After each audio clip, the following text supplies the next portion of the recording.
We are here on the couch again. Can't wait to get this back to the crib. But we're with Dr. Fahamu Pecou, who has not only graced us with his work in the collection, but has offered so much feedback and so much. Oh, and has offered the idea of y'all Negroes to write a book. This should be a book. We got a whole forward, or is it the? No. Oh, it's the article. Yeah. Oh, the content of the book. You know, I don't read a lot. Yes.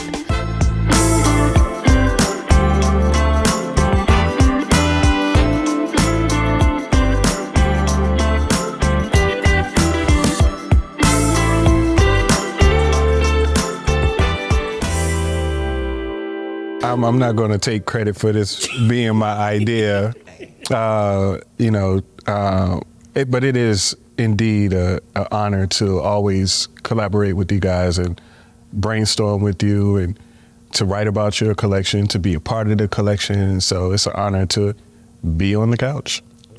I appreciate you. We on the couch. I mean, Yeah, we the just talking. couch be like that. So your work, and actually, honestly, this relationship with you has been the reference for all the art collecting we've done, for all of the relationships that we build with artists. Because when I think about seeing Fahamu's work in 2013 at Art Papers, during a time when You the remember work, Art Papers?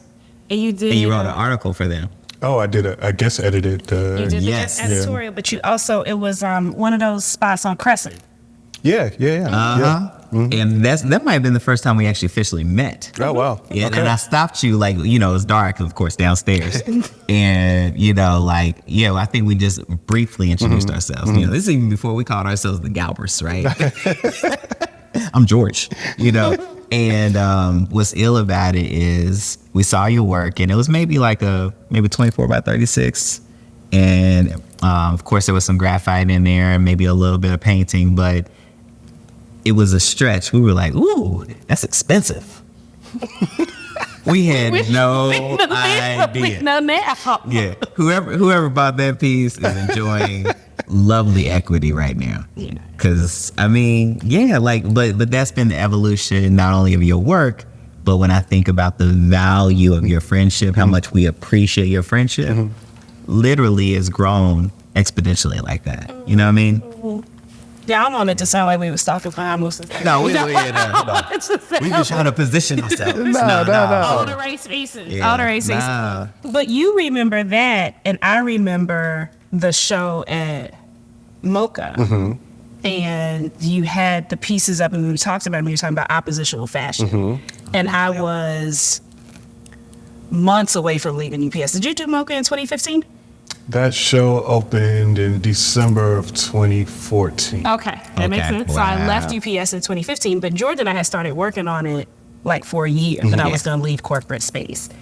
And I used to wear yellow pants, fuchsia pants, royal blue pants, anything just to kind of disrupt the corporate blue and gray that was there.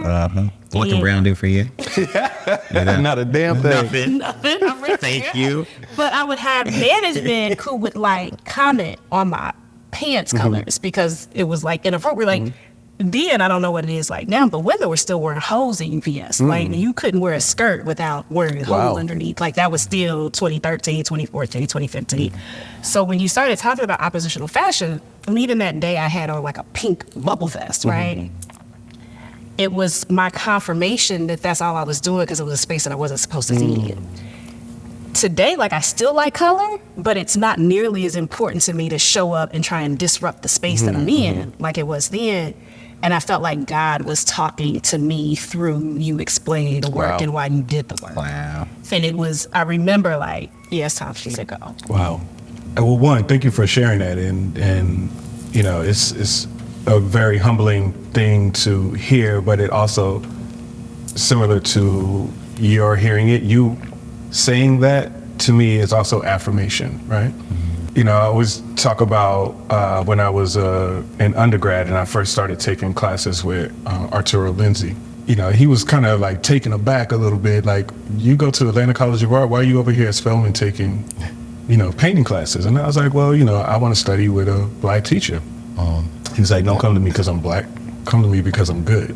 Wow. And I was like, Thank you are. You know what I'm saying? But, that was like the beginning of a number of ways that he challenged me, right? Like, and one of the biggest challenges that he would put forth to me was, yeah, you could paint, you could draw, but what are you saying? What are you communicating? What are you doing with this work, right? And that's always been a big question for me. Like, the work that I do, it has to do something. I wanted to move people. I wanted to change people's lives, right? And I wanted to be more than just, something that looks good, because, it looks good and then you forget about it. Yeah. You know what I mean? Like, I want to make work that, like, yeah, it looks good, it draws you in, but like 2 days later, you're like, damn. That really made me think, or that really challenged the way that I think about things, or the way that I see myself. And I think that is, for me, is one of the most important things that art does. And maybe I should qualify that too. Art should do something, it should be functional, right? More than just a static object that you look at. Yeah, it's funny. Like, I heard you say that, and I was like, can't see Fahamu do no landscape. And I was like, oh shit, I do landscape. But one of the things that I appreciate about your artistry is it says exactly what you're trying to say. Like, now don't get me wrong, like, that's one of the things I appreciate looking at is I see different things every time I look at your work. And it might not even be something that you implied. Like, I might see something totally different. But I hope that with my own work, people can say the same. One of the things that has influenced us, I guess me with my artistry, is like, I started doing portraiture behind your work. Like, I'm like, man, the pandemic got me feeling like I need to put myself in this. I need to say something with my body, right? And it really is a different way of communicating to the viewer with anatomy and, like expression and whatnot. So, yeah, and I thank you for that, because it's been an interesting inspiration. Yeah, well, thank you. It's a joy to be able to do this kind of thing, and even as much as there's like my intention in the work, like the work is also doing things to and for me, right? So like, for example, last night I was like sitting there like thinking like I'm working on a new body of work that's based on the last piece that you guys acquired, and the series is called They Didn't Realize We Were Seeds. And I'm like, I don't want to be super literal about it. Like, I don't want to like start incorporating plants and things into the word. I want to talk about the idea of regeneration, the idea of rebirth, the idea of like the persistence of like life and being and belonging and all these things. And so I had these reference images that I shot a couple months ago, and I just started flipping through them. And in one of the images, the figure is holding a mask. It's called a Bobo sun mask from Burkina Faso. You've seen it before, like the famous Herbie Hancock album cover, Headhunters. The mask that's on that is a sun mask. Okay. So when I work with any kind of mask, I like to familiarize myself with like what the mask represents and how it is used, like what it does, right? And so I started reading about the sun mask, and I realized that the sun mask is worn in rituals and initiations, particularly around rites of passage. It also symbolizes and represents like rebirth and regeneration and all of these things, right? So it's like, while I was posing with this mask in my reference images, I wasn't aware of what the mask represented. And now I'm like, oh, so this is why this, you know what I mean? And so now that has opened up a whole new channel of like messages and conversations that the work can have that wasn't necessarily my intent, but you know, the universe and the Orishas and the ancestors and everybody conspired to be like, let's make sure you got this part of the story. Yeah. Why'd you stay in Atlanta? Like, to me, with a lot of artists, they say they got to leave Atlanta to do what they want to do and to get the recognition and acclaim that they feel like they may deserve. But why you stay here? Well, let's rephrase that. Why did I come back? Okay, Because I did leave. Yeah, Okay. yeah, I did leave. Shortly after I graduated, maybe 6 months or so, I moved to New York. Okay. And For the reasons I just stated, or why did you move? for that and others, it was a girl. Isn't there always? There was a girl in that story. But no, from 93 to about 96, I did not leave a roughly 2.5 square mile radius of Midtown. You know, I didn't have a car, right? So if I couldn't get there on the train, I wasn't going. But in 96, a friend of mine, her sister went to school with me.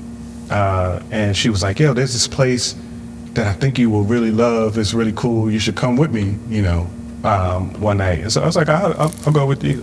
And so it ended up being like literally like I walk out of my building on Peachtree Street, turn right, and go down the end of 3rd Street, and it was right there, and it was it was called Yin Yang Cafe. It was everything, man. To this day, I call Yin Yang my grad school. You know, I started spending all of my free time at Yin Yang. I was there every night of the week for every event. I started working there, you know, working the door and stuff like that. I made one of my best friends in the world, Kimbo Tom. He and I met because he used to do the poetry night, you know, at Yin Yang's. And that summer, right after I graduated, Kimbo and my other brother, Dashan, were going to go on a European backpacking trip. And they invited me to go along, but I was broke. I didn't have no money. You know, they didn't have any either, but I didn't know that.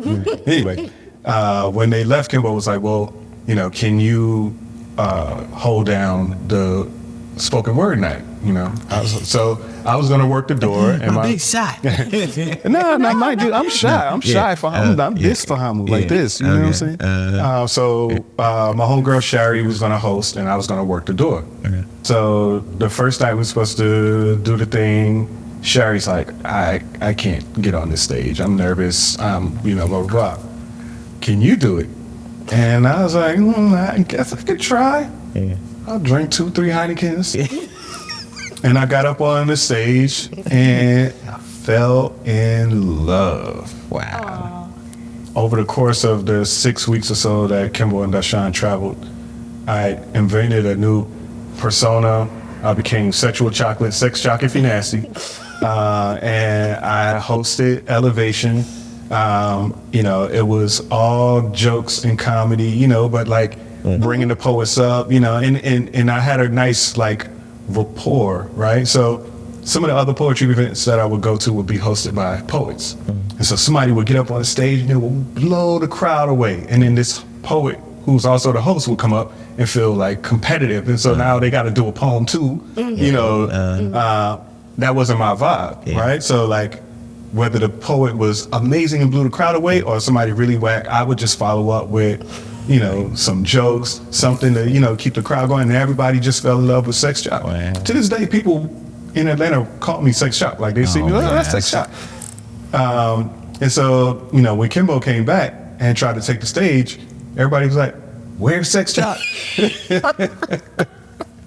But anyway, like I said, Yin Yang was everything, like visual artists, musicians, poets, dancers, DJs. Everybody was there, all young, black talent from all over the world, and we all hung out in Yin Yang. We all, you know, whooped over each other's houses. You know, when we weren't at Yin Yang, we were like a big family. Anyway, at the end of that summer, that's when I left and went to New York. And I tried to find a vibe like that. I tried to find a scene like that, and I just couldn't do it. Wow. I didn't find it. And I was like, I got to go back to Atlanta. I don't, you know, and even back then, this is 99 at this point. I'm like, what's happening in Atlanta is a new Black Renaissance. I want to be there, and I want to be a part of it. But yeah, Atlanta shaped my voice as an artist. It gave me my identity, not only as an artist, but as a person, as a Black person, right? And so like, I can't imagine being able to do the type of things that I do, talk the way I talk, move the way I move, if I wasn't in Atlanta, if I didn't have this kind of Blackness around me 24/7, you know? So yeah, that's why I stayed. So funny. I see you saying, you know, I didn't have to be an artist. I had another life, you know? Yeah, another option, you know? It's interesting that you say Renaissance because, you know, Zoe and I were here in the 90s. And we honestly feel like we missed something, you know? But the reality is that Renaissance is still inspiring young collectors, young creatives. Like, I mean, we moved But a to- Renaissance isn't a blip in time. Exactly. So like it's a early movement, 2000s, so it's yeah, right. it's a movement and it spans. Yeah. And I mean, we reap the benefits of that in this work because when we purchase work, you know, we see different stories being told. We see the same sense of community amongst the artists. That's one of the things I think we appreciate about young artists is that we're getting to see the next grouping and generation of individuals that are going to grow together. But even the interconnectivity, right? Like, so when I hosted Dizzy's Artist Talk and you came out and you taught her, you know what I'm saying? Like there's this, that Renaissance bursts this thing. And so even as we have like George's former students that are now in the collection, but that Renaissance that you speak of from the mid to late 90s, like that energy still flows and is certainly what captivated us and still has us here. But the Blackness that you speak about, the comfort, I've never existed or lived in this type of comfort. So like coming from Kentucky, I didn't know how uncomfortable I was until I came to Atlanta. And I remember I'd go back home and I told my girlfriend, I was like, do you feel like white people be staring at you?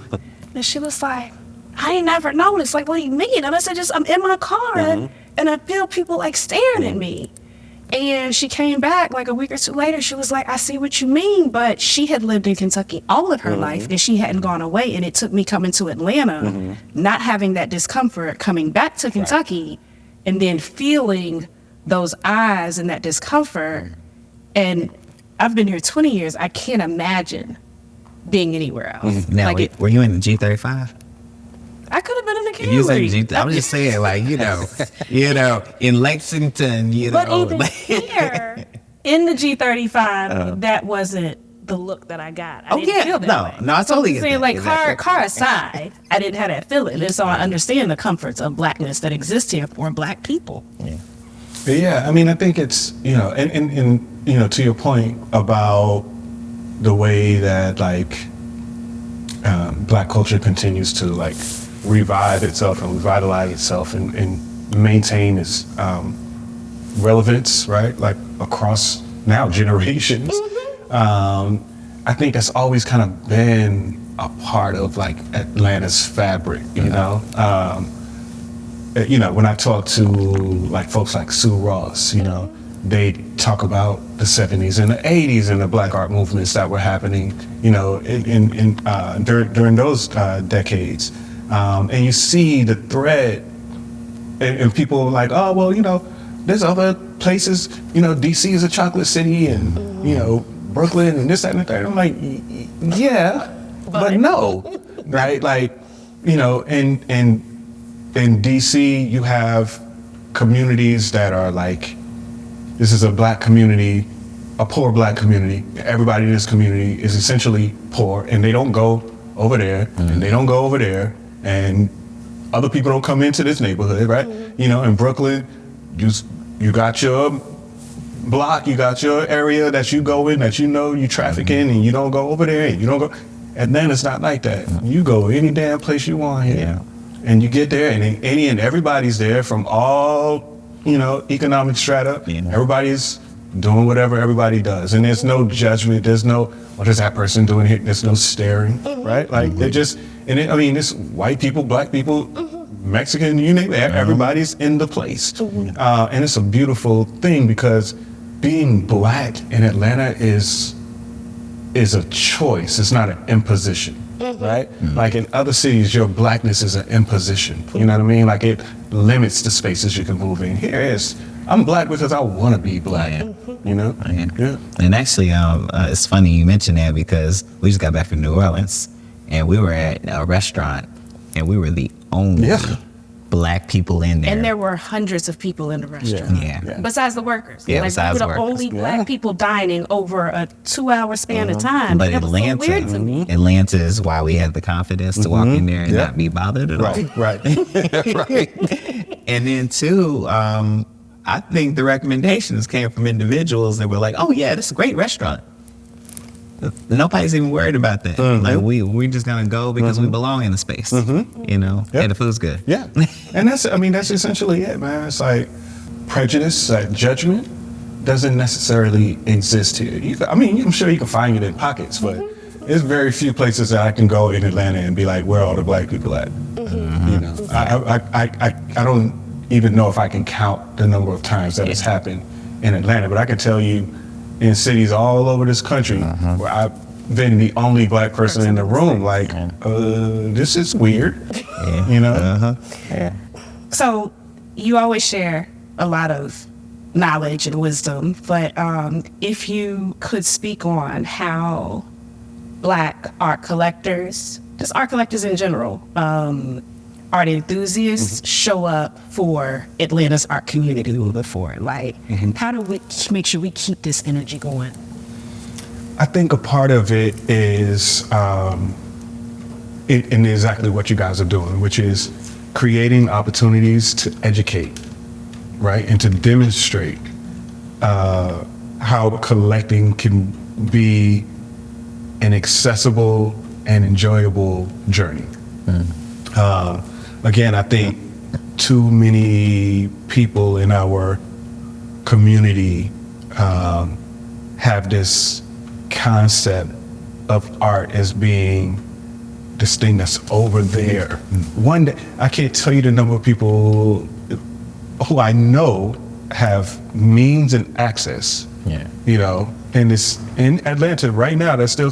One day I'm gonna get. All right, you keep waiting. It's gonna get harder and harder. You know, or the day gets more and more expensive. Right, and or the number of people who have really like dope collections of work that are like, man, I should have got that when I had the chance. I should have, you know. And I think, you know, again, the challenge has been one, our arts ecosystem has been fragmented here in Atlanta. It's starting to come together now, but there hasn't really been a robust gallery scene for a couple of decades, maybe 30 years, to be quite honest with you. Like, there was a period in the early 2000s when Castleberry was kind of bubbling, but prior to that, it was hit or miss. You know, because of that, there's still, and again, starting to dissipate now, but it's still been a kind of stigma amongst black people around buying art. The kinds of status symbols that, you know, people would gravitate towards are, you know, cars and jewelry and clothes and things like that. Right. And you know, and as we grow and mature, you know, I think people start to realize like, oh, that was frivolous, and you know, this car that I paid $120,000 for is now worth $60,000. You know what I mean? Versus, wow, if I had put $10,000 or $200 into this, you know, piece of artwork, that would be an asset that, you know, actually, you know, accumulated or appreciated value. Even if it didn't, you got something that you can still enjoy and live with, you know. And yeah, so I think those kinds of challenges, those kinds of things are the barriers that we have to continuously work to remove. And, you know, I think also a thing that's kind of created a big shift is the larger art world's focus on Black art. Again, I think the education piece becomes imperative because we don't want people to like move into that same sort of speculative thing of, who's the hottest thing that I can buy? What's the most, for the what's the word, the cachet that comes with saying that I own a piece by this artist. Like, no, you need to buy stuff that actually means something to you, that like you can live with, that you love and enjoy. And yeah, there are people who will buy for their investment portfolio and blah, blah, blah. That's all well and good, but I'm always very clear. I don't make work for that purpose. Like mine is here to do something else. And we thank you for that. Oh man, I'm grateful to do it. Cheers to you, sir. Cheers, ting ting. Yes, I was so thankful.